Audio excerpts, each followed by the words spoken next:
बघा कसं असते भाजीवाले पण. आमचं घर आहे 4थ्या मजल्यावर, म्हणून त्याला काय म्हणलं, चांगली कवळी भेंडी असेल तर दे. हो कवळी आहे म्हणला, कारण ते भाजीवाले असतात, निब्बर जरी असली नासकी जरी असेल चांगलंच म्हणते, कारण त्यांना त्यांचा माल खपवायचा असतो.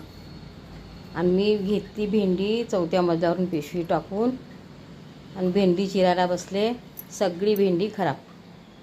आता काय भाजी करायची?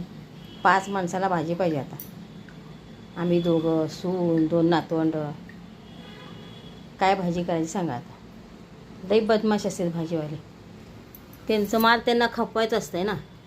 हे बघा, एवढी निघाली भेंडी आणि एवढी निघाली खराब. काय करायचं सांगा. 4थ्या मजल्यावर घर आहे, खाली जायला नको वाटतंय. त्याला म्हटलं कवळी कवळी भेंडी बघून दे बाबा. कवळी आहे म्हटलं, कारण ते भाजीवाले काय म्हणणार आहेत काय निब्बर आहे घेऊ नका म्हणून. त्यांचा माल त्यांना खपवायचं असते ना, म्हणून ही अशी निब्बर भेंडी दिली. एवढी आता निघाली भेंडी, आता तेवढी कुणाला पुरायची.